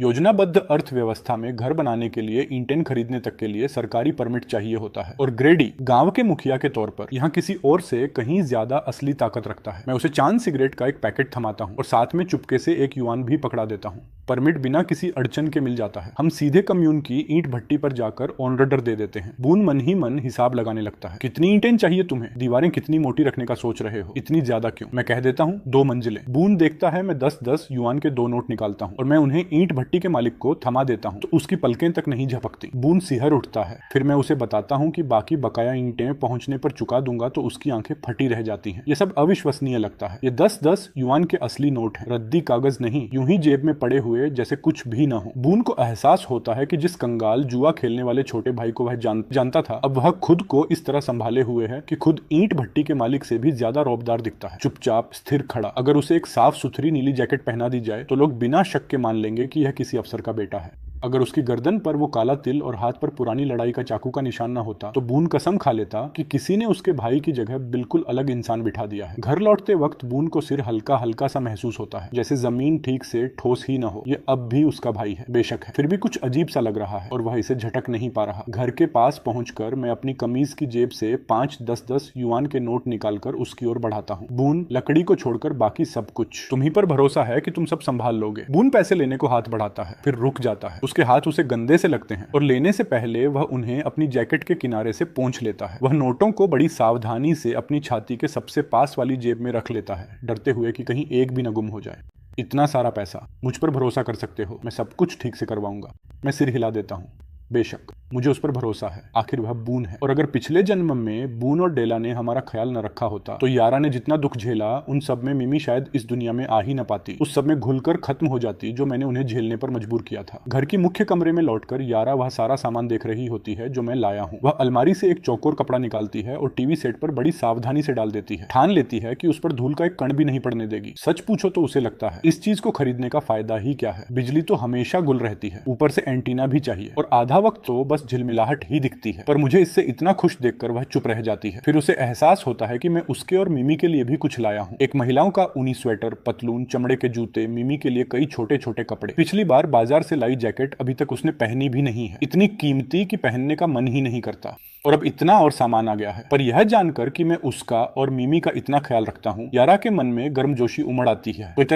उमड़ आती है। वह नए रजाई में से एक उठाती है, नरम, मोटी और भारी, और उसे मोड़कर संदूक में रखने जाती है। आंसू बिना रोके ही बह निकलते हैं। यह रजाई उससे भी बेहतर है जो वह दुल्हन बनकर साथ लाई थी। जो भी उसने खरीदा है असली और बढ़िया है। फिर उसे ध्यान आता है कि उसने अपने लिए कुछ नहीं खरीदा, और उसकी अपनी कमीज पर तो पैबंद के ऊपर पैबंद ही लगे हैं। उसके जूतों में छेद हैं। तिया वहीं खड़ी मिमी को गोद में थामे, नए कपड़ों पर नजरें गड़ाए बेचैनी से कुलबुला रही है, बिल्कुल उस बिल्ली की तरह जिसने मछली देख ली हो पर पकड़ ना पाए। वह वी नेक स्वेटर इस वक्त शहर में सबसे चलन वाली स्टाइल है। उसने भी एक लेने की चाहत रखी थी, पर उसके माता पिता ने आधे महीने की तनख्वाह स्वेटर पर खर्च करने की इजाजत नहीं दी, और अब यह सीधे उसकी आंखों के सामने है, वो भी एक से ज्यादा। तिया ईर्ष्या से जल उठती है। यारा का पति तो जैसे किसी पेंटिंग से निकल कर आया हो। उस पर भी वह उस पर खर्च करते वक्त पलक तक नहीं झपकता और सच में उसका ख्याल भी रखता है। अभी अभी सामान उतारते वक्त उसने यारा को उंगली तक नहीं हिलाने दी, मानो वह कांच की बनी हो। गांव वाले इस तरह के आदमी को कैसे बिल्कुल बेकार बता सकते हैं। बकवास है यह सब। मैं बाहर से तेज कदमों से अंदर आता हूँ तो देखता हूँ एक अनजान जवान औरत मेरी बच्ची को गोद में थामे खड़ी है, यारा की तरफ मुस्कुरा रही है। तुम्हारी कोई दोस्त है? तिया को महसूस होता है कि मेरी नजर उस पर पड़ी है और वह तुरंत नजरें नीची कर लेती है। मेरी आंखों से आंखें नहीं मिला पाती। वह खुद को इस सबसे ऊपर शहर की लड़की मानती है, पर जब से यह आदमी ट्रैक्टर पर सवार होकर धूल मिट्टी में सना सामान से लदा हुआ लौटा है, वह यहीं खड़ी हुई है और उसकी नजरें एक पल के लिए भी यारा से नहीं हटी। तिया वहीं मौजूद है, पूरी की पूरी इंसान, और उसने एक बार भी उसकी ओर नहीं देखा। यारा अभी भी मेरे लाए सामान को व्यवस्थित करने में लगी होती है जब वह मेरा सवाल सुनती है और उसे होश आता है कि घर में कोई अतिरिक्त भी मौजूद है। लड़की इतनी चुपचाप थी और यारा सामान संभालने में इतनी डूबी हुई थी कि उसे उसका वहां होना ही भूल गया था। यारा माफी मांगने जैसे भाव से उसकी तरफ मुड़ती है और तिया की गोद से मिमी को वापस ले लेती है, फिर मेरी तरफ मुड़ती है। ग्रेडी इसे लाए थे, यह यहाँ भेजी गई युवती है, कुछ समय हमारे साथ रहेगी। क्या हम पश्चिम वाला कमरा खाली करके इसे दे दें? उसकी आवाज में सवाल है। वह पूछ रही है, फैसला नहीं सुना रही। हालांकि मैंने उससे कहा है कि घर वही चलाती है, फिर भी उसे खुद फैसला लेना सही नहीं लगता, गलत होने के डर से। जैसे ही सुनता हूँ कोई यहाँ रहने आ रहा है, मेरी भौहें बिना सोचे समझे तन जाती हैं। आखिरी चीज जो मैं चाहूंगा वह यह है कि कोई अजनबी आकर यारा और मेरी बनाई इस शांत छोटी सी जिंदगी में खलल डाले। पर फिर मैं यारा के चेहरे पर वह उम्मीद भरी इंतजार करती नजर देखता हूँ और इनकार मुंह से निकल ही नहीं पाता। मुझे डर है कि वह सोचेगी मैं उसकी मर्जी के खिलाफ जा रहा हूँ। मैं कुछ नहीं कहता। मैं पहले ही यारा को अंदर वाले कमरे में ले जाता हूँ, अपनी बाहरी जैकेट उतारता हूँ और छिपी हुई जेब से जंगली डेंड्रोबियम बेचने से मिले पैसे निकालता हूँ। मैं उसे थमा देता हूँ। फिर यारा से मिमी वापस लेकर उसे उछालते हुए बताता हूँ कि हम घर बनवाने वाले हैं। यारा पैसे लेती है और हाथ में पकड़े कड़कड़ाते 10-10 युआन के नोटों को देखती रह जाती है, जैसे उसे यकीन ही नहीं हो रहा। इतना सारा सामान खरीदने के बाद भी इतना पैसा बचा है। जंगली डेंड्रोबियम के 2 डंठल, एक जंगली फोवाई, थोड़ा हिरण सींग और कस्तूरी, इन सब की कीमत इतनी निकली। जब मैं घर बनवाने की बात छेड़ता हूँ, यारा तुरंत पैसे संभाल कर रख देती है। मेरी उत्सुक नजरों के सामने वह उसे कहीं सावधानी से छिपा देती है और फिर चुप हो जाती है। अगर घर न बनवाएं तो सिर्फ इन दोनों चीजों को बेचने से मिले पैसे ही तीनों को सालों तक आराम से बेफिक्र जीवन दे सकते हैं। पर अगर सच में घर बनवाया तो यह पैसा कहीं कम पड़ेगा, वे कर्जे में डूब जाएंगे। और उसके भाई के परिवार ने पिछले 2 सालों में उनके लिए पहले ही इतना कुछ किया है, अब उनका अपना बच्चा भी पालना है, वह उनसे और कैसे मांग सकती है। यारा अभी यही सब सोच ही रही होती है कि मुझे जैसे उसके चेहरे पर लिखा हर विचार पढ़ता हुआ देखता है। मैं झुककर उसके मुलायम गाल पर एक चुंबन जड़ देता हूँ। यारा, पैसों की फिक्र मत करो, वह मेरी जिम्मेदारी है। तुम बस घर पर रहो और आराम करो, खुद को थकाओ मत। गाल पर अचानक आई वह गर्माहट यारा के पूरे चेहरे में खून दौड़ा देती है। वह मुझे ऐसी नजरों से देखती है जो लोहा तक पिघला दे, फिर आवाज धीमी कर लेती है। ये क्या कर रहे हो? बाहर कोई खड़ा है, तुम्हें जरा भी शर्म नहीं आती? मैं बस उसे देखकर मुस्कुरा देता हूँ। पिछले जन्म में मैं ऐसी दुनिया में रहा हूँ जिसकी वह कल्पना भी नहीं कर सकती। थोड़ी सी शर्मिंदगी से क्या फर्क पड़ता है। मैं झुककर उसके भरे गुलाबी होंठों को चूम लेता हूँ और हल्के से दांत गड़ा देता हूँ। उसके चेहरे पर फैलती वह मुलायम गुलाबी लाली देखकर मेरे सीने में कुछ पिघल सा जाता है। वह अब माँ बन चुकी है, फिर भी इतनी आसानी से शर्मा कैसे जाती है। मैं उसे छोड़ देता हूँ और फिर से काम की बात पर लौट आता हूँ। बून कल सामान का ऑन ऑर्डर देगा, अगर इसे और पैसे चाहिए हो और तुम्हारे पास आए तो देना मत भूलना। यारा चुपचाप सिर हिला देती है, पर उसके मन में कुछ खटक रहा होता है। उसे पड़ोसी की कही कुछ बातें याद आती हैं, बून और डेला के बारे में कुछ। और अब जब वह बून के बारे में सोचती है, उसके मन में बस एक बेचैनी सी है जो हट नहीं रही। मुझे यारा के चेहरे पर वह परछाई नजर आ जाती है, इससे पहले कि वह उसे छिपा पाती। मैं पास जाकर अपना चेहरा उसके चेहरे से सटा देता हूँ। क्या बात है, मन में मत रखो। यारा एक पल सोचती है, फिर सिर हिलाकर कुछ नहीं कहती। मुझे समझ आ जाता है कि वह इस बारे में बात नहीं करना चाहती, तो मैं छोड़ देता हूँ। बाहर मुख्य कमरे में तिया अकेली खड़ी है और यारा की धीमी आवाज में कहीं बाहर कोई है वाली बात उसके कानों में इतना पड़ चुकी है कि उसका चेहरा चुकंदर जैसा लाल हो जाता है। वह चुपचाप आंगन के बीचों बीच निकल आती है, खुली हवा में सांस लेती है और खुद भी नहीं समझ पाती कि अब उसे ग्रेडी के पास जाकर नई जगह मांगने की कोई जल्दी क्यों नहीं रही। इस घर का आदमी वैसा नहीं लगता जैसा गांव वालों ने उसे बताया था। जब यारा घर लाया, सामान संभाल रही थी, वह बस बच्ची को गोद में थामे खड़ा रहा और तिया ने यह सब साफ देखा। उसने जो भी खरीदा था लगभग सब कुछ घर के लिए या यारा और बच्ची के लिए था, खुद के लिए एक चीज भी नहीं। तिया अभी भी आंगन में खड़ी ही होती है कि नन्ही मिमी मेरी बाहों में गहरी नींद में सो चुकी होती है। उसका नाजुक चेहरा बिल्कुल शांत और स्थिर। मैं धीरे से मुड़ता हूँ, उसे बिस्तर पर ऐसे लिटाता हूँ जैसे वह कांच की बनी हो और सावधानी से कंबल ऊपर तक खींच देता हूँ। फिर यारा बाहर आकर तिया से कहती है, आज रात की असुविधा के लिए माफी चाहती हूँ, थोड़ा झेल लेना। बाथरूम में अभी भी काफी सामान पड़ा है, शायद वह सब एक साथ हटा ना पाए। तिया यारा की आवाज सुनकर मुड़ती है और उसके अब भी लाल गालों को देख लेती है। वह खुद को रोक नहीं पाती और इसे अंदर के कमरे से आई धीमी आवाजों से जोड़ लेती है और उसका अपना चेहरा भी गर्म हो जाता है। वह जल्दी से नजरें फेर लेती है। कोई बात नहीं, आप दोनों को तकलीफ देने के लिए माफी चाहती हूँ, जो भी थोड़ा बहुत है उसी के लिए शुक्रगुजार हूँ। वह झुककर मिमी की छोटी लकड़ी की पालना हमारे पूर्वी कमरे में ले जाने लगती है। मैं तुरंत आगे बढ़कर खुद संभाल लेता हूँ। यारा मुस्कुराती है और पश्चिम वाले कमरे को साफ करवाने में मदद करने चली जाती है। मैं बिना कमीज के काम कर रहा था, पर यारा मेरे पीछे पड़ी रहती है जब तक मैं हार मानकर एक सफेद बनियान नहीं पहन लेता। कपड़े के आर पार मेरी बाहों की मांसपेशियों की रेखाएं साफ झलकती हैं, एक शांत ठोस ताकत बिखेरती हुई।